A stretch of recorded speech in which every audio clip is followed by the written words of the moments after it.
नमस्कार शेतकरी बांधवांनो, माझं नाव शुभम इंगोले। मी कॅनबॉयसिस कंपनीमध्ये एमडी म्हणून रिसोड वाशिम मालेगाव या क्षेत्रासाठी कार्यरत आहे।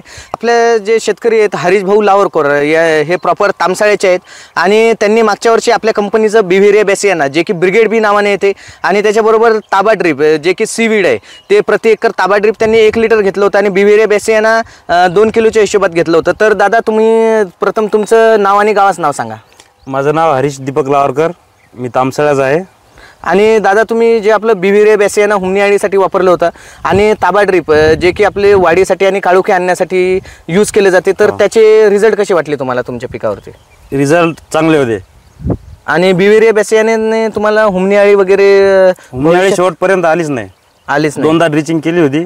हां। आणि ताबा ड्रिप बद्दल काय सांगू शकता, कसे रिझल्ट वाटले ताबा ड्रिपचे तुम्हाला? ताबा ड्रिप तर 1 नंबर प्रोडक्ट आहे तो। हां, ते जर 3 वेळेस सोडला मी। हां। तर वाढ काळोखी 1 नंबर होती।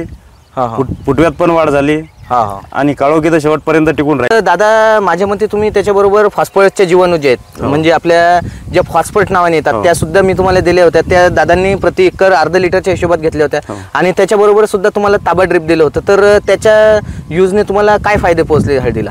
त्याच्यामुळं फुटव्यात वाढ झाली। हां। आणि दादांच्या म्हणण्याप्रमाणे त्यांचे जे हळदीचे फुटवे आहेत ते साधारण पहिले आपण बघितलं होतं, सोडायच्या पहिले तर 2 ते 3च फुटवे होते आणि सोडल्यानंतर लगेच 15 दिवसात त्यांची फुटव्याची जी संख्या आहे ती कमीत कमी 9 ते 10 फुटव्यांची संख्या त्यांची झाली होती। आणि दादा, फुटव्यांची संख्या निश्चितपणे वाढल्यामुळे तुम्हाला उत्पन्नात काय फरक वाटला त्याच्या मागच्या वर्षीच्या तुलनेत?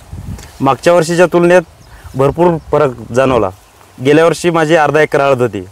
लोकांना जिथं 12 क्विंटल 13 क्विंटल झाली अर्ध्या एकरात, तिथं मला अर्ध्या एकरामध्ये 20 क्विंटल हळद झाली। म्हणजे बेन ठेवून 16 क्विंटल बेन ठेवून। बापरे, म्हणजे दादांनी जवळपास 16 क्विंटल म्हणजे त्यांनी 1.5 ते 1.25 एकराचं बेन ठेवून 20 क्विंटल हळद या अर्ध्या एकरामध्ये त्यांनी काढली होती। म्हणजे त्यांना जवळपास 40+ ॲव्हरेज भेटला होता।